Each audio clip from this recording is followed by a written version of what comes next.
안녕하세요. 풍수지리 라디오입니다. 오늘 밤 11시, 이 깊은 시간에 저희 방송을 들어주시는 모든 청취자 여러분께 감사드립니다.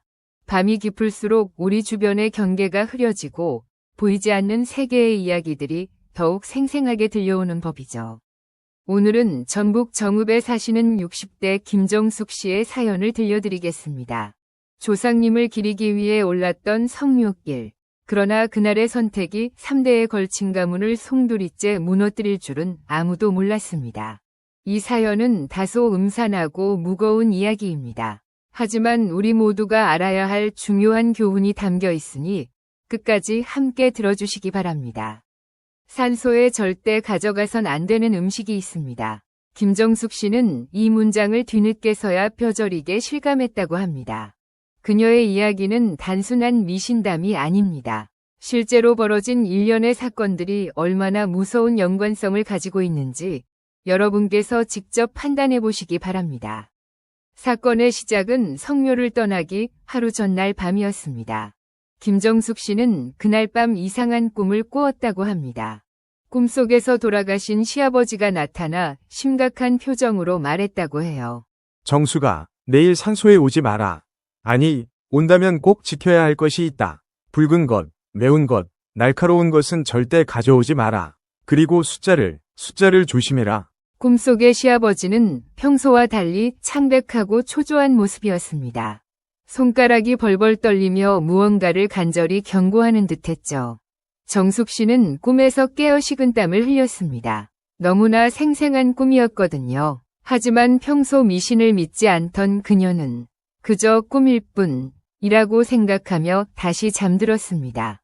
그런데 새벽 3시경 또 다른 이상한 일이 벌어졌습니다. 큰아들 명철 씨가 거실에서 자고 있던 중 갑자기 비명을 지르며 깨어났거든요.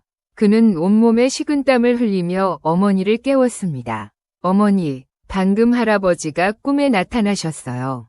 할아버지가 무척 화가 나신 것 같았어요.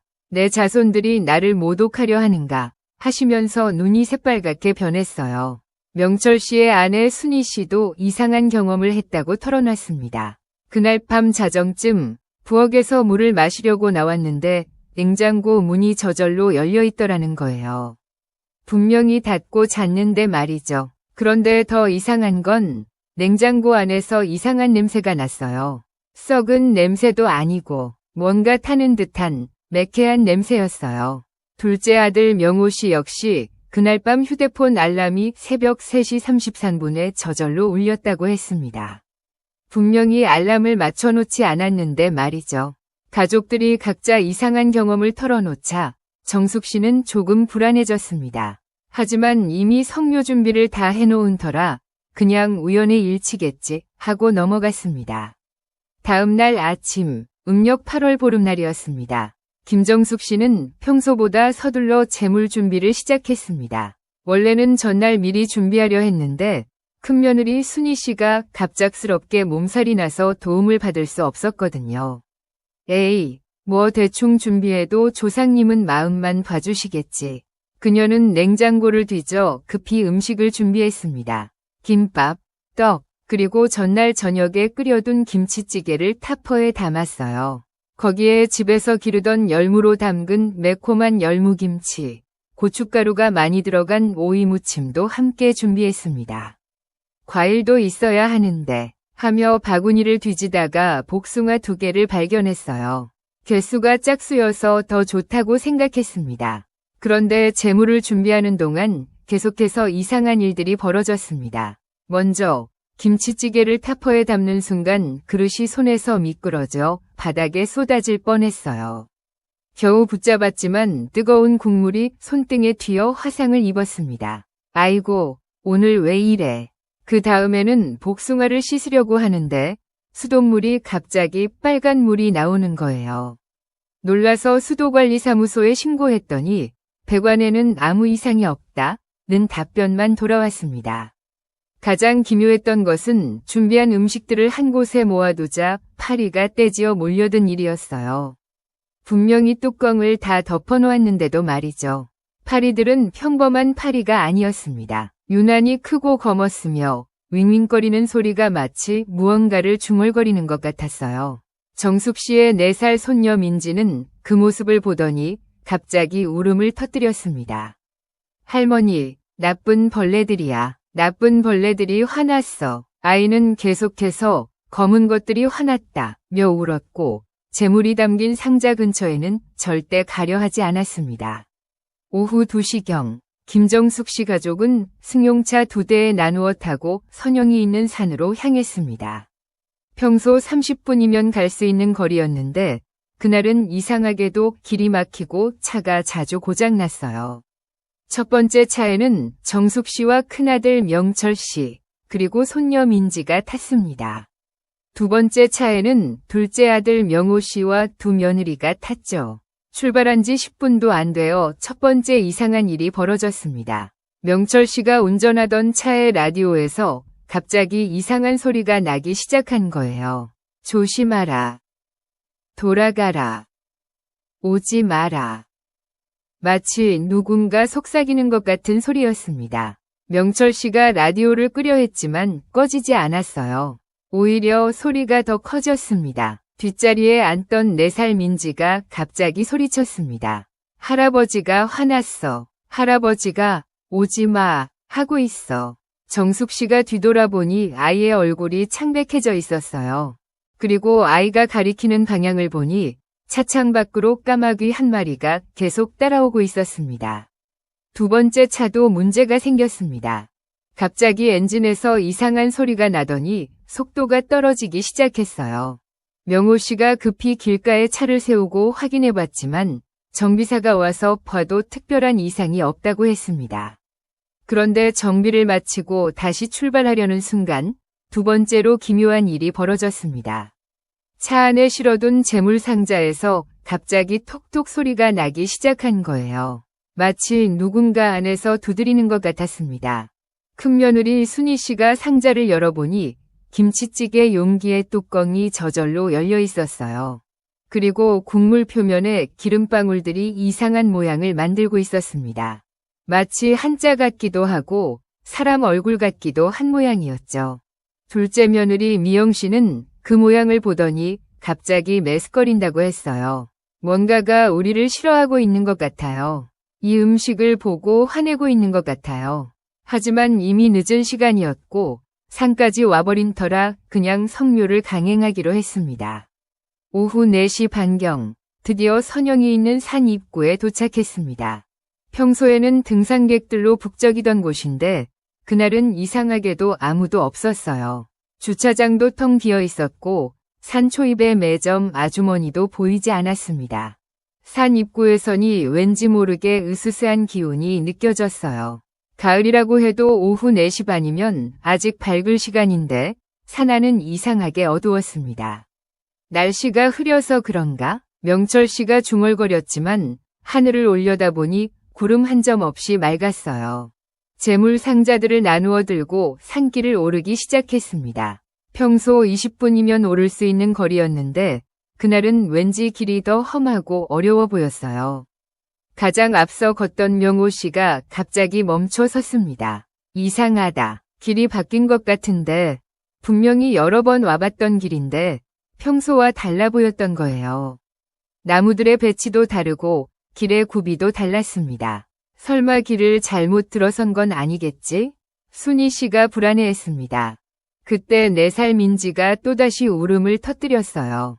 무서워. 나무들이 우리를 보고 있어. 나무 안에 누가 숨어 있어. 어른들은 아이의 말을 대수롭지 않게 여겼지만 곧 모두가 느낄 수 있는 이상한 현상이 벌어졌습니다. 산길 중간쯤 올라가니 갑자기 주변이 조용해진 거예요. 새 소리, 벌레 소리, 바람 소리까지 모든 소리가 사라졌습니다. 마치 거대한 유리병 안에 갇힌 것 같은 느낌이었죠. 그리고 그 정적 속에서 이상한 소리가 들려왔습니다. 드르르르, 드르르르. 마치 누군가 혀를 굴리는 것 같은 소리였어요. 어디서 나는 소리인지 알 수 없었지만 점점 가까워지는 것 같았습니다. 미영 씨가 갑자기 뒤를 돌아보며 소리쳤어요. 누가 우리 뒤를 따라오고 있어요. 모두가 뒤를 돌아봤지만 아무도 없었습니다. 하지만 분명히 발자국 소리가 들렸어요. 그것도 한 명이 아니라 여러 명이 발자국 소리였습니다. 정숙 씨는 이때까지도 그냥 기분 탓이라고 생각하려 했지만 점점 더 확신이 서지 않았어요. 오후 5시 반, 드디어 선영에 도착했습니다. 평소와 달리 묘지 주변에 안개가 자욱하게 끼어 있었어요. 가을철이라 안개가 낄 리 없는 시기인데도 말이죠. 안개는 보통의 흰 안개가 아니라 회색빛을 띠고 있었고 그 안에서 이상한 냄새가 났습니다. 뭔가 탄 냄새 같은데 명철 씨가 코를 킁킁거렸어요. 묘지 앞에 재물을 차려놓기 시작했습니다. 김밥, 떡, 김치찌개, 고춧가루 묻은 오이 무침, 그리고 복숭아 2개를 정성스럽게 배치했어요. 재물을 다 차려놓고 절을 하려던 순간 첫 번째 무서운 일이 벌어졌습니다. 묘비 옆에 놓아둔 접시가 갑자기 덜컥 소리를 내며 넘어진 거예요. 바람도 불지 않았는데 말이죠. 이상하네. 명호 씨가 접시를 다시 세우려고 했는데 손이 접시에 닿는 순간 접시가 산산조각이 났습니다. 그 순간 까마귀가 3번 울며 날아올랐어요. 까마귀는 평소 본 것보다 훨씬 컸고 울음소리도 섬뜩했습니다. 4살 민지는 까마귀를 보더니 완전히 패닉 상태가 되어버렸어요. 할아버지 화났어. 할아버지가 저 검은 새 보냈어. 우리 집에 가지 말래. 아이는 계속해서 할아버지 화났다며 울어댔습니다. 어른들은 아이를 달래려 했지만 더 이상한 현상이 벌어졌어요. 제물로 올린 김치찌개에서 갑자기 하얀 연기가 피어오르기 시작한 거예요. 끓고 있는 것도 아닌데 말이죠. 연기는 점점 짙어지더니 그 안에서 이상한 모양들이 나타났습니다. 순희 씨가 소리쳤어요. 저기, 연기 속에 사람 얼굴이 보여요. 정말로 연기 속에 사람의 얼굴 같은 것이 나타났다가 사라지기를 반복했어요. 그 얼굴은 분노에 차 있었고 입을 벌리고 무언가 소리치는 것 같았습니다. 그때 복숭아에서도 이상한 일이 벌어졌어요. 복숭아 표면에 갑자기 검은 얼룩들이 나타나기 시작한 거예요. 썩은 것도 아닌데 말이죠. 얼룩들은 점점 커지더니 복숭아 전체를 덮어버렸습니다. 미영 씨가 떨리는 목소리로 말했어요. 뭔가 잘못된 것 같아요. 우리가 뭔가 잘못하고 있는 것 같아요. 그런데 정말 무서운 일은 그 다음에 벌어졌습니다. 절을 하려고 무릎을 꿇는 순간 묘지 주변의 풀들이 일제히 바람도 없는데 흔들리기 시작했어요. 풀들이 내는 소리가 마치 누군가 속삭이는 것 같았습니다. 그리고 그 속삭임 속에서 희미하게 음성이 들려왔어요. 왜 나를 모독하느냐. 목소리는 돌아가신 시아버지의 목소리와 비슷했지만 평소와는 전혀 다른 차갑고 분노에 찬 음성이었습니다. 정숙 씨는 등골이 서늘했지만 그래도 절을 계속하려 했어요. 시아버님, 저희가 성의를 다해 성묘를 왔습니다. 그 순간 제물상 위의 모든 음식에서 동시에 이상한 현상이 벌어졌습니다. 김치찌개는 거품을 내며 끓어오르기 시작했고 고춧가루가 묻은 오이 무침에서는 빨간 액체가 흘러나왔어요. 복숭아는 완전히 검게 변해버렸고 김밥도 형태를 알아볼 수 없을 정도로 일그러졌습니다. 가장 무서웠던 것은 그 순간 들려온 음성이었어요. 매운 것으로, 붉은 것으로 나를 찌르려 하느냐, 귀신을 쫓는 복숭아로 나를 내쫓으려 하느냐, 짝수로 내 길을 끊으려 하느냐. 음성은 점점 커지고 분노에 차 있었습니다. 명철 씨가 벌벌 떨며 말했어요. 할아버지, 저희가 잘못 준비한 것 같습니다. 용서해 주세요. 하지만 음성은 멈추지 않았어요. 3대에 걸쳐 벌을 받을 것이다. 내가 보낸 것들이 너희를 따라갈 것이다. 그 순간 묘지 주변에서 이상한 일들이 연달아 벌어졌습니다. 먼저 땅에서 이상한 소리가 나기 시작했어요. 톡톡톡 하는 소리가 땅속 깊은 곳에서 들려왔습니다. 그 다음에는 하늘이 갑자기 어두워지기 시작했어요. 구름도 없는데 마치 일식이 일어나는 것처럼 점점 어두워졌습니다. 그리고 주변 나무들에서 까마귀들이 떼를 지어 날아와 묘지 위를 뱅뱅 돌기 시작했어요. 수십 마리의 까마귀가 크악, 크악 소리치며 위협적으로 날아다녔습니다. 4살 민지는 이미 기절할 정도로 울고 있었어요. 할머니, 무서워. 검은 것들이 우리 따라올 거야. 집까지 따라올 거야. 어른들도 이제는 더 이상 견딜 수 없었어요. 뭔가 심각하게 잘못되었다는 것을 모두가 느끼고 있었거든요. 이제 그만 내려가자. 명호 씨가 소리쳤어요. 하지만 재물을 그대로 두고 갈 수는 없었어요. 정숙 씨가 떨리는 손으로 재물을 치우기 시작했는데 김치찌개 용기를 들어 올리는 순간 용기가 뜨거워져서 손에서 떨어뜨렸습니다. 용기는 바닥에 떨어지며 깨졌고 빨간 국물이 사방으로 흩어졌어요. 그런데 그 국물이 땅에 스며들면서 이상한 소리가 났습니다. 마치 뜨거운 쇠가 물에 닿는 것 같은 소리였어요. 급히 재물을 정리하고 산을 내려오기 시작했습니다. 하지만 올라올 때와는 완전히 다른 상황이 벌어졌어요. 첫째, 길이 완전히 바뀌어 있었습니다. 분명히 왔던 길로 내려가고 있는데 낯선 길이 계속 나타났어요. 평소 보지 못했던 바위들, 나무들이 여기저기 있었고 길의 방향도 헷갈렸습니다. 둘째, 뒤에서 계속 누군가 따라오는 소리가 들렸어요. 사각사각 하는 발자국 소리가 끊임없이 들려왔습니다. 뒤돌아봐도 아무도 없었지만 소리는 계속되었죠. 셋째, 주변에서 이상한 목소리들이 들려왔어요. 돌아와라. 여기 있거라. 너희는 가면 안 된다. 여러 개의 목소리가 겹쳐서 들려왔어요. 남자 목소리도 있고 여자 목소리도 있었습니다. 그런데 그 목소리들은 모두 차갑고 원망에 차 있었어요. 명철 씨가 혼잣말로 중얼거렸어요. 우리가 뭘 잘못한 거지? 그때 순희 씨가 갑자기 비명을 질렀어요. 저기 뭐가 있어요. 모두가 그녀가 가리키는 방향을 봤는데 나무 뒤에서 희미한 그림자가 움직이고 있었어요. 사람 모양 같기도 하고 아닌 것 같기도 한 애매한 형태였습니다. 그 그림자는 우리를 따라오는 듯했어요. 우리가 빨리 걸으면 그림자도 빨라지고 느리게 걸으면 그림자도 느려졌습니다. 4살 민지는 이제 완전히 정신이 나간 것처럼 중얼거렸어요. 검은 할아버지가 화났어. 우리 집까지 따라올 거야. 우리 집에서도 화낼 거야. 미영 씨도 점점 이상해지기 시작했어요. 갑자기 중간에 멈춰서서 뒤를 돌아보며 말했거든요. 누군가 제 이름을 부르고 있어요. 미영아 하고 돌아가신 시어머니 목소리 같아요. 그런데 시어머니는 3년 전에 돌아가셨거든요. 더 무서운 건 미영 씨가 점점 뒤로 걸어가려 한다는 것이었어요. 마치 누군가 자신을 부르는 곳으로 가려는 듯했습니다. 명호 씨가 급히 아내의 팔을 잡았어요. 정신 차려. 아무도 너를 부르지 않았어. 하지만 미영 씨는 멍한 표정으로 계속 중얼거렸어요. 어머니가 오라고 하세요. 같이 가자고 하세요. 그때 정숙 씨가 갑자기 소리쳤어요.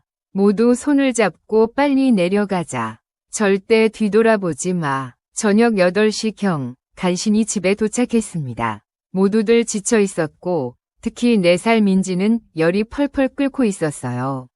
체온을 재어보니 39도가 넘었습니다. 병원에 가야겠어요. 순희 씨가 걱정스러워했지만 민지는 집 밖으로 나가려 하지 않았어요. 안 나가. 밖에 검은 것들이 기다리고 있어. 할머니, 검은 것들이 우리 집 앞에 와 있어. 아이는 계속해서 창문 밖을 가리키며 울었어요. 어른들이 창문을 봐도 아무것도 보이지 않았지만 아이는 확신에 차서 말했습니다. 검은 할아버지가 문 앞에 서 있어. 들어오려고 해. 그날 밤부터 이상한 일들이 연달아 벌어지기 시작했습니다. 첫째 밤, 자정 무렵이었어요. 정숙 씨가 잠들려고 하는데 부엌에서 이상한 소리가 들려왔어요. 드르르르, 톡톡톡 하는 소리였습니다. 성묘 때 들었던 그 소리와 똑같았어요. 조심스럽게 부엌으로 나가보니 냉장고 문이 열려 있었어요. 그런데 냉장고 안에서 이상한 냄새가 났습니다. 마치 무언가 썩은 냄새와 태운 냄새가 섞인 것 같았어요. 더 기묘한 것은 냉장고 안에 음식들이 변해 있다는 것이었어요.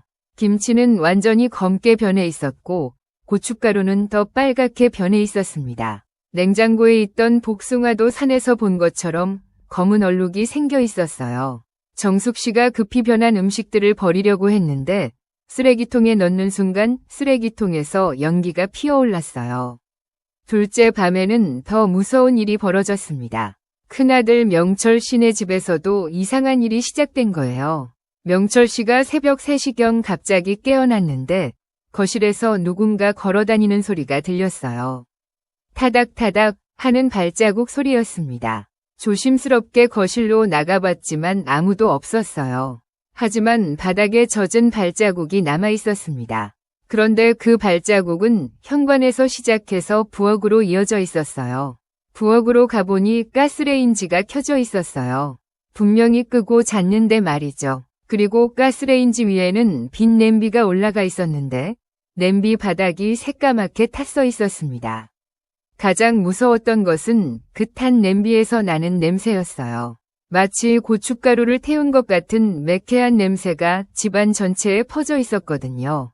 순희 씨는 그 냄새를 맡고 갑자기 토하기 시작했어요. 이 냄새는 산에서 맡았던 냄새와 똑같아요. 셋째 밤에는 둘째 아들 명호 씨 집에서 사건이 벌어졌어요. 명호 씨의 아내 미영 씨가 밤중에 갑자기 일어나서 부엌으로 갔다고 해요. 그리고는 냉장고에서 고춧가루와 마늘을 꺼내서 날로 먹기 시작했다는 거예요. 명호 씨가 깨어서 말렸지만 미영 씨는 정신이 나간 사람처럼 계속 먹으려 했어요. 왜 말려? 이걸 먹어야 해. 이걸 먹어야 용서받을 수 있어. 미영 씨의 눈은 초점이 없었고 마치 다른 사람이 된 것 같았어요. 명호 씨가 억지로 말리자 미영 씨는 갑자기 정신을 차렸어요. 그리고는 자신이 왜 부엌에 있는지, 왜 고춧가루를 손에 들고 있는지 전혀 기억하지 못했습니다. 성묘를 다녀온 지 일주일 후 가족들에게 실제적인 재앙들이 닥치기 시작했습니다. 첫 번째 사건은 큰아들 명철 씨에게 일어났어요. 명철 씨는 작은 인쇄업체를 운영하고 있었는데 어느 날 새벽 2시경 갑자기 화재가 발생했습니다. 소방서에서 조사한 결과 전기압선으로 인한 화재라고 했지만 이상한 점이 많았어요. 첫째, 화재가 시작된 곳이 바로 고춧가루 포장지를 보관하던 창고였다는 점이었어요. 명철 씨네 인쇄소는 여러 식품업체와 거래를 했는데 그중에 고춧가루 포장지 주문이 많았거든요. 둘째, 화재 현장에서 이상한 냄새가 났다는 점이었어요. 소방관들도 지금까지 맡아본 화재 냄새와 다르다고 했어요. 마치 고춧가루와 마늘을 함께 태운 것 같은 매캐한 냄새였다고 해요. 셋째, 화재가 꺼진 후 재 속에서 이상한 것이 발견됐어요. 완전히 타버린 창고 바닥에 까마귀 깃털 하나가 타지 않은 채로 남아 있었던 거예요. 명철 씨는 하룻밤 사이에 30년간 쌓아온 사업체를 모두 잃었습니다. 보험금으로는 절반도 회복할 수 없는 상황이었어요. 두 번째 사건은 그로부터 사흘 후 둘째 아들 명호 씨에게 일어났습니다. 명호 씨는 택시기사였는데 그날 오후 3시경 승객을 태우고 가던 중 교통사고가 났어요. 사고 상황이 매우 이상했어요. 명호 씨가 빨간 신호에서 정차하고 있었는데 갑자기 브레이크가 풀리면서 앞차를 들이받은 거예요. 자동차 정비소에서 확인해봐도 브레이크에는 아무 이상이 없었어요. 더 기묘한 것은 사고 당시의 상황이었어요. 명호 씨 말로는 브레이크 페달을 밟았는데 차가 저절로 앞으로 나아갔다고 해요. 마치 누군가 뒤에서 차를 밀어낸 것 같았다고 합니다. 사고로 명호 씨는 오른쪽 다리에 심한 골절상을 입었어요. 의사는 완전히 회복되려면 최소 6개월은 걸릴 것이라고 했습니다. 택시기사로서는 사실상 생계가 끊어진 상황이었죠. 가장 이상했던 것은 사고 현장에서 목격자들이 증언한 내용이었어요. 사고가 나기 직전에 까마귀 한 마리가 택시 앞유리에 부딪혔어요. 그 까마귀는 죽지 않고 날아갔는데 마치 일부러 택시기사를 놀라게 하려는 것 같았어요. 까마귀가 날아간 직후에 사고가 일어났어요. 세 번째 사건은 일주일 후 큰며느리 순희 씨에게 일어났습니다. 순희 씨는 임신 5개월 상태였는데 갑자기 유산을 하게 된 거예요. 의학적으로는 아무런 이상이 없었는데 말이죠. 유산 당일 새벽, 순희 씨는 이상한 꿈을 꾸었다고 해요. 꿈속에서 돌아가신 시아버지가 나타나서 네가 뱃속에 키우는 것은 내 핏줄이 아니다 라고 말했다는 거예요. 그리고는 그것을 내보내라 라고 명령했다고 합니다. 꿈에서 깬 직후 갑자기 배가 아프기 시작했고 병원에 가는 도중에 유산이 되어버렸어요. 의사는 태아에게는 아무런 이상이 없었는데 갑자기 이런 일이 일어나는 것은 매우 드문 경우라고 했어요. 가장 무서웠던 것은 유산된 태아를 검사한 결과였어요. 태아는 정상이었지만 탯줄에 이상한 흔적이 있었다고 해요. 마치 누군가 손으로 잡아당긴 것 같은 흔적이었다고 합니다. 가족들에게 연달아 불행이 닥치는 것을 보며 정숙 씨는 점점 불안해졌어요. 설마 정말 그날 성묘 때문인 걸까? 하지만 아직도 미신을 완전히 믿지는 않았어요. 그냥 우연의 일치일 거야 하며 스스로를 달랬습니다. 그런데 성묘를 다녀온 지 정확히 한 달 후 정숙 씨에게도 큰 일이 벌어졌어요. 그날은 평범한 화요일 오후였어요. 정숙 씨는 집에서 저녁 준비를 하고 있었어요. 김치찌개를 끓이고 있었는데 갑자기 어지러움을 느꼈습니다. 왜 이렇게 어지럽지? 잠깐 앉아서 쉬려고 했는데 머리가 더 어지러워졌어요. 그리고 갑자기 오른쪽 팔에 힘이 빠지기 시작했습니다. 이상하다. 팔에 힘이. 말을 하려고 했는데 혀가 돌아가지 않았어요. 뭔가 심각한 일이 일어나고 있다는 것을 깨달았지만 도움을 요청할 수도 없었어요. 정숙 씨는 그 순간 이상한 환상을 보았다고 해요. 부엌 앞에 돌아가신 시아버지가 서 있는 것이었어요. 하지만 평소의 자상한 모습이 아니라 무척 화가 난 표정이었습니다. 정숙아, 네가 나를 모독했구나. 시아버지의 목소리는 차갑고 분노에 차 있었어요. 네가 내게 독을 올렸구나. 매운 것으로 나를 찔렀구나. 이제 네가 그 대가를 치를 시간이다. 그 순간 정숙 씨는 완전히 의식을 잃었어요. 다행히 마침 집에 온 큰며느리 순희 씨가 발견해서 119에 신고했어요. 병원에 도착했을 때는 이미 뇌경색이 상당히 진행된 상태였습니다. 의사는 조금만 늦었다면 생명이 위험했을 것이라고 했어요. 다행히 생명은 구했지만 오른쪽 반신마비와 언어장애가 남았습니다. 더 이상한 것은 정숙 씨가 의식을 잃기 직전의 상황이었어요. 순희 씨가 도착했을 때 부엌에 가스레인지가 켜져 있었는데 냄비가 완전히 타서 연기가 자욱했다고 해요. 그런데 그 연기에서 나는 냄새가 바로 성묘 때 맡았던 그 냄새와 똑같았다고 합니다. 그리고 바닥에는 김치찌개가 쏟아져 있었는데 국물이 바닥에 닿은 자리가 새까맣게 탔어 있었어요. 마치 뜨거운 산을 부은 것처럼 말이죠. 정숙 씨가 쓰러진 후 가족들은 더 이상 이 상황을 우연으로 치부할 수 없었어요. 큰아들 명철 씨가 먼저 입을 열었어요. 어머니, 이게 정말 그날 성묘 때문인 것 같아요. 이렇게 연달아 일이 터질 수는 없어요.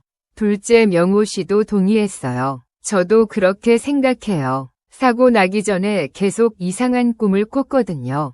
할아버지가 화내시는 꿈을. 순희 씨는 눈물을 흘리며 말했어요. 유산할 때도 분명히 무언가 있었어요. 병원에서도 이상하다고 했어요. 가족들은 의논 끝에 유명하다는 무당을 찾아가기로 했어요. 정읍에서 멀지 않은 곳에 영험하다고 소문난 무당이 있다고 들었거든요. 무당의 이름은 김보살이었어요. 70대 중반의 할머니였는데 이 지역에서는 꽤 유명한 분이었어요. 가족들이 김보살을 찾아가서 지금까지의 상황을 설명했어요. 성묘 당일의 일부터 그 후에 벌어진 모든 사건들까지 자세히 말했습니다. 김보살은 이야기를 들으면서 점점 표정이 굳어졌어요. 아이고, 이 무슨 큰일을 저질렀구나. 그리고는 가족들에게 물었어요. 그날 제물로 뭘 올렸는지 정확히 말해봐라. 명철 씨가 대답했어요. 김밥하고 떡, 그리고 김치찌개, 고춧가루 묻은 오이무침, 복숭아 2개요. 김보살의 얼굴이 더욱 심각해졌어요. 아이고, 이를 어쩌면 좋으냐. 그리고는 자세히 설명해 주었어요. 김보살은 먼저 차를 한 잔 마시더니 심각한 표정으로 입을 열었어요. 너희들이 저지른 일이 얼마나 큰 죄인지 아느냐? 가족들은 숨을 죽이고 들었어요. 조상에게 올리는 제물에는 절대 지켜야 할 금기가 있다. 그런데 너희는 그 금기를 모조리 다 어겼구나. 김보살은 하나하나 설명해 주었어요. 첫째, 파와 마늘, 고춧가루 같은 매운 것들이다. 이런 것들은 조상의 기운을 찌르고 흩어뜨리는 도끼다. 조상을 공격하는 것과 같은 행위지. 둘째, 짝수로 맞춘 제물이다. 조상에게 올리는 제물은 반드시 홀수로 맞춰야 한다. 짝수는 음기를 나타내며 조상과 후손 사이의 길을 끊어버린다. 셋째, 복숭아다. 복숭아는 귀신을 쫓는 과일이다. 조상에게 복숭아를 올린다는 것은 조상을 귀신 취급하며 내쫓겠다는 뜻과 같다. 가족들은 충격에 빠졌어요. 자신들이 그렇게 큰 실수를 저질렀다는 것을 전혀 몰랐거든요. 김보살은 계속해서 설명했어요. 더 심각한 것은 그날이 음력 8월 보름이었다는 점이다. 이날은 음기가 가장 강한 날 중 하나다. 그런 날에 금기를 어기면 그 파장이 몇 배로 커진다. 그리고 비까지 오고 있었다고 했지? 비 오는 날의 성묘는 더욱 조심해야 하는 법이다. 물은 영의 세계와 현실 세계를 연결하는 매개체거든. 김보살은 잠시 말을 멈추더니 더욱 심각한 표정으로 말했어요. 너희 조상님이 얼마나 화가 나셨는지 그분의 분노가 3대에 걸쳐 이어질 거다. 순희 씨가 떨리는 목소리로 물었어요. 그럼 어떻게 해야 해요? 방법이 없나요? 김보살은 한숨을 길게 쉬었어요. 방법이 아예 없는 것은 아니다. 하지만 쉽지 않을 거다. 김보살이 제시한 해결 방법은 복잡하고 어려웠어요. 먼저 49일 동안 매일 조상에게 사죄의 제사를 올려야 한다. 하지만 이번에는 절대 금기를 어기면 안 된다. 제물은 반드시 흰쌀로 지은 밥, 흰떡, 배나 사과 같은 흰 과일로만 해야 한다. 개수도 반드시 홀수로 맞춰라. 그리고 제사를 올릴 때마다 100번씩 절을 해야 한다. 진심으로 뉘우치는 마음으로 말이다. 49일이 지난 후에는 산소를 새로 정비해야 한다. 잔디를 새로 깔고 묘비도 새로 세워야 한다. 무엇보다 중요한 것은 그 과정에서 단 한 번이라도 실수를 하면 안 된다는 점이다. 실수를 하면 조상의 분노가 더욱 커진다. 가족들은 절망적이었어요. 49일 동안 매일 제사를 올리고 100번씩 절을 한다는 것이 쉬운 일이 아니었거든요. 특히 정숙 씨는 뇌경색으로 거동이 불편한 상태였고 명호 씨는 다리가 부러진 상태였어요. 철 씨는 사업체가 불타서 경제적으로 어려운 상황이었고요. 하지만 더 이상 어쩔 도리가 없었어요. 김보살은 마지막으로 경고했어요. 그리고 조심해라. 49일 동안 조상의 시험이 계속될 거다. 너희가 진심으로 뉘우치는지 확인하려고 할 거야. 그 과정에서 더 큰 시련이 올 수도 있다. 특히 아이들을 조심해라. 아이들은 영적으로 민감하니까 먼저 표적이 될 수 있다. 집으로 돌아온 가족들은 즉시 49일 제사를 시작했어요. 첫날부터 이상한 일이 벌어졌어요. 제사상을 차리는데 흰쌀밥이 자꾸 엎어졌어요. 아무리 조심해도 계속 엎어지는 거예요. 5번째에서야 겨우 제대로 차릴 수 있었습니다. 절을 하는 동안에도 이상한 일들이 계속 벌어졌어요. 갑자기 바람이 불어 촛불이 꺼지거나 재물이 저절로 움직이거나 하는 일이 반복되었습니다. 가장 무서웠던 것은 4살 민지의 반응이었어요. 제사를 올리는 동안 민지는 계속해서 울었어요. 할아버지가 아직도 화났어. 할아버지가 아직 부족하다 고 하고 있어. 더 많이 울어야 해. 더 많이 아파야 해. 아이의 말이 맞는지 확인할 길은 없었지만 가족들은 최선을 다해 제사를 올렸어요. 49일간의 제사 기간 동안 가족들에게는 계속해서 시련이 닥쳤어요. 10일째 되는 날, 큰아들 명철 씨에게 또 다른 불행이 생겼어요. 새로 시작하려던 작은 사업이 사기를 당해 완전히 망쳐버린 거예요. 믿었던 동업자가 투자금을 가지고 사라져버렸어요. 20일째 되는 날에는 둘째 아들 명호 씨의 상태가 악화되었어요. 다리 골절이 제대로 붙지 않아서 재수술을 해야 한다고 했어요. 의사도 이런 경우는 매우 드물다며 고개를 갸우뚱했어요. 30일째 되는 날에는 큰며느리 순희 씨가 심한 우울증에 빠졌어요. 유산의 충격에서 벗어나지 못하고 있었는데 계속해서 이상한 환청을 듣는다고 했어요. 자꾸 아기 울음소리가 들려요. 제가 유산한 아기가 계속 울고 있는 것 같아요. 가장 심각했던 것은 35일째 정숙 씨의 상태였어요. 뇌경색 후유증으로 거동이 불편했지만 그래도 제사에는 참여하고 있었는데 갑자기 상태가 악화된 거예요. 언어장애가 더 심해져서 거의 말을 할 수 없게 되었고 의식도 가끔 잃곤 했어요. 병원에서는 재발 가능성이 높다며 입원을 권했지만 정숙 씨는 완강히 거부했어요. 집에서 제사 올려야 해. 말은 어눌했지만 의지만큼은 확고했어요. 하지만 가장 무서웠던 것은 40일째 밤에 벌어진 일이었어요. 그날 밤 자정경 온 가족이 잠들어 있을 때 갑자기 집 전체에서 이상한 소리가 들리기 시작했어요. 드르르르, 톡톡톡, 사사삭, 마치 누군가 집안을 돌아다니는 것 같은 소리였어요. 그리고 각 방마다 문이 저절로 열리고 닫히는 소리가 들렸습니다. 명철 씨가 가장 먼저 깨어났어요. 조심스럽게 거실로 나가보니 제사상이 엉망이 되어 있었어요. 정성스럽게 차려놓은 재물들이 모두 바닥에 떨어져 있었고 촛대는 넘어져 있었어요. 더 놀라운 것은 바닥에 발자국이 남아있다는 것이었어요. 젖은 발자국이 현관에서 시작해서 제사상까지 이어져 있었어요. 그런데 그 발자국은 사람의 것이 아니었어요. 너무 컸고 발가락 자국이 이상하게 길었어요. 명철 씨가 가족들을 깨워 상황을 알렸어요. 모두가 거실로 나와서 그 광경을 보고는 경악했어요. 4살 민지는 발자국을 보더니 다시 울기 시작했어요. 할아버지가 화났어. 할아버지가 직접 와서 화냈어. 우리가 아직도 부족하다고 해. 이때부터 가족들은 정말로 절박해졌어요. 더 이상 형식적으로 제사를 올릴 수 없었어요. 진심으로 간절히 용서를 빌기 시작했습니다. 49일째 되는 날 밤이었어요. 가족들은 마지막 제사를 올리기 위해 모두 모였어요.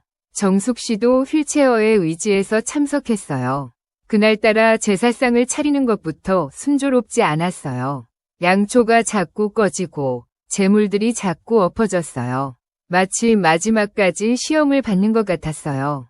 하지만 가족들은 포기하지 않았어요. 몇 번이고 다시 차렸고 촛불도 다시 켰어요. 드디어 제사가 시작되었어요. 명철 씨가 대표로 인사말을 했어요. 할아버님, 저희가 큰 잘못을 저질렀습니다. 무지했던 저희를 용서해 주십시오. 그 순간 이상한 일이 벌어졌어요. 갑자기 집안이 따뜻해지기 시작한 거예요. 49일 동안 계속 춥고 음산했던 집안이 처음으로 따뜻해졌어요. 그리고 정숙 씨가 갑자기 말하기 시작했어요. 49일 동안 거의 말을 못했던 정숙 씨가 갑자기 또렷한 목소리로 말한 거예요. 시아버님, 정말 죄송합니다. 제가 무지해서 큰 잘못을 저질렀습니다. 앞으로는 절대 그런 실수 안 하겠습니다. 제발 용서해 주세요. 정숙 씨는 눈물을 흘리며 간절히 빌었어요. 49일 동안 쌓였던 모든 후회와 죄책감이 한 번에 쏟아져 나왔어요. 그때 4살 민지가 갑자기 웃기 시작했어요. 49일 동안 한 번도 웃지 않았던 아이가 환하게 웃었어요. 할아버지가 웃고 있어. 할아버지가 이제 화 안 났어. 할아버지가 이제 됐다고 하고 있어. 그 순간 집안의 분위기가 완전히 바뀌었어요. 49일 동안 느꼈던 무겁고 음산한 기운이 사라지고 따뜻하고 평화로운 기운이 감돌았어요. 촛불도 더 이상 꺼지지 않았고 재물도 그대로 있었어요. 가족들은 그제야 안도의 한숨을 쉬었어요. 49일 제사를 마친 후부터 가족들의 상황이 조금씩 나아지기 시작했어요. 첫째, 정숙 씨의 건강이 회복되기 시작했어요. 49일째 밤 이후로 언어장애가 크게 개선되었어요. 의사들도 이런 빠른 회복은 의학적으로 설명하기 어렵다며 놀라워했어요. 물리치료에도 적극적으로 참여하기 시작했고 한 달 후에는 지팡이를 짚고 걸을 수 있을 정도로 회복되었어요. 둘째, 명호 씨의 다리도 빠르게 회복되었어요. 재수술이 필요하다고 했던 다리 골절이 갑자기 잘 붙기 시작한 거예요. 의사는 뼈가 젊은 사람처럼 빠르게 재생되고 있다며 신기해했어요. 2달 후에는 완전히 회복되어 다시 택시 운전을 할 수 있게 되었어요. 셋째, 명철 씨에게도 새로운 기회가 생겼어요. 화재로 모든 것을 잃었지만 오래된 친구가 사업 제안을 해왔어요. 인쇄업 대신 작은 식당을 함께 운영하자는 제안이었어요. 처음에는 주저했지만 가족들의 격려로 시작하게 되었어요. 식당은 예상보다 훨씬 잘 되었고 6개월 후에는 지점을 낼 정도로 성공했어요. 넷째, 순희 씨의 우울증도 점차 나아졌어요. 49일 제사 이후로 아기 울음소리 환청이 사라졌어요. 그리고 정신과 치료를 받으며 점차 회복되기 시작했어요. 가장 놀라운 것은 1년 후 다시 임신을 하게 된 것이었어요. 의사는 이전 유산과는 전혀 다른 건강한 상태라고 했어요. 다섯째, 미영 씨도 이상한 증상들이 모두 사라졌어요.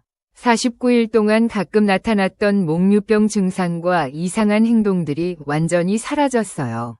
다시 예전의 밝고 건강한 모습을 되찾았어요. 마지막으로 4살 민지도 완전히 달라졌어요. 49일 동안 무서워하고 울기만 했던 아이가 다시 밝고 활발한 모습으로 돌아왔어요. 더 이상 검은 것들을 보지도 않았고 무서워하지도 않았어요. 1년 후 다시 음력 8월 보름이 돌아왔어요. 이번에는 완전히 다른 마음가짐으로 성묘를 준비했어요. 정숙 씨는 일주일 전부터 제물을 준비하기 시작했어요. 이번에는 절대 실수하면 안 되겠어. 제물은 김보살이 알려준 대로 정확히 준비했어요. 흰 쌀밥, 흰 떡, 배와 사과, 그리고 모든 것을 홀수로 맞췄어요. 매운 것, 자극적인 것은 일절 넣지 않았어요. 성묘 당일, 가족 모두가 함께 산을 올랐어요. 작년과는 완전히 다른 분위기였어요. 산길도 밝고 평화로웠고 새들이 지저귀는 소리도 들렸어요. 민지도 오늘은 산이 예뻐 하며 즐거워했어요. 선영에 도착해서 제물을 차렸어요. 이번에는 아무런 이상한 일도 벌어지지 않았어요. 촛불도 꺼지지 않았고 제물도 그대로 있었어요. 정숙 씨가 대표로 인사를 올렸어요. 시아버님, 저희가 1년 전에 큰 잘못을 저질렀습니다. 그 후 많은 고생을 했지만 그 덕분에 많은 것을 배웠습니다. 이제는 조상을 모시는 올바른 방법을 알게 되었습니다. 앞으로는 절대 실수하지 않겠습니다. 절을 올리는 동안 이상한 일이 하나 벌어졌어요. 하지만 이번에는 무서운 일이 아니었어요. 갑자기 따뜻한 바람이 불어왔어요. 그 바람에는 은은한 꽃향기가 섞여 있었어요. 그리고 그 바람을 맞으며 모든 가족들이 따뜻한 기운을 느꼈어요. 민지가 소리쳤어요. 할아버지가 웃고 있어. 할아버지가 우리를 축복해주고 있어. 그날의 성묘는 정말 평화롭고 따뜻했어요. 1년 전과는 완전히 다른 경험이었어요. 성묘를 마치고 돌아온 후 가족들은 다시 김보살을 찾아갔어요. 감사 인사를 드리고 싶었거든요. 김보살은 가족들을 보더니 환하게 웃었어요. 얼굴이 다 밝아졌구나. 이제 진짜 끝난 것 같네. 가족들은 1년간의 경험을 다시 한번 감사의 마음으로 이야기했어요. 김보살은 마지막으로 중요한 가르침을 주었어요. 조상을 모시는 일은 단순한 의례가 아니다. 그것은 조상과 후손 사이의 영적인 연결고리를 확인하는 일이다. 조상들은 우리가 어떤 마음으로 제사를 지내는지 다 안다. 형식보다는 진심이 중요하지만 그렇다고 해서 예의를 무시해서는 안 된다. 특히 제물에는 깊은 뜻이 담겨 있다. 매운 것, 자극적인 것은 조상의 영혼을 불편하게 한다. 짝수는 죽음을 의미하므로 조상과의 관계를 끊어버린다. 복숭아 같은 벽사, 과일은 귀신을 쫓는 의미가 있으니 조상에게 올리면 조상을 귀신 취급하는 것과 같다. 이런 금기들은 미신이 아니라 수천 년간 우리 조상들이 경험을 통해 터득한 지혜다. 김보살은 또한 앞으로 주의할 점들도 알려주었어요. 앞으로도 성묘할 때는 반드시 이 원칙들을 지켜라. 그리고 자녀들에게도 이 이야기를 전해주어라. 세상이 아무리 발전해도 조상을 모시는 마음만큼은 변하면 안 된다. 그것이 우리가 누구인지를 알려주는 가장 중요한 부분이니까. 그로부터 5년이 지났어요. 정숙 씨는 완전히 건강을 회복했고 가족들도 모두 안정된 생활을 하고 있어요. 명철 씨의 식당은 지역에서 유명한 맛집이 되었고 명호 씨는 택시 회사를 차려서 운영하고 있어요. 순희 씨는 건강한 아들을 낳아서 행복하게 키우고 있고 미영 씨도 딸을 낳아서 가족이 더욱 화목해졌어요. 그리고 이제 8살이 된 민지는 더 이상 이상한 것들을 보지 않아요. 오히려 조상에 대한 이야기를 들으면 할아버지는 착한 분이야 하며 웃어요. 매년 성묘할 때마다 가족들은 그날의 일을 기억해요. 그리고 절대 같은 실수를 반복하지 않겠다고 다짐해요. 정숙 씨는 이제 동네에서 성묘 예법에 대해 묻는 사람들에게 조언을 해주는 역할을 하고 있어요. 제물 준비할 때는 정말 조심해야 해요. 매운 것, 자극적인 것은 절대 안 되고 개수도 홀수로 맞춰야 해요. 그리고 무엇보다 진심으로 감사한 마음으로 조상을 모셔야 해요. 형식적으로 하면 조상님들이 다 아세요.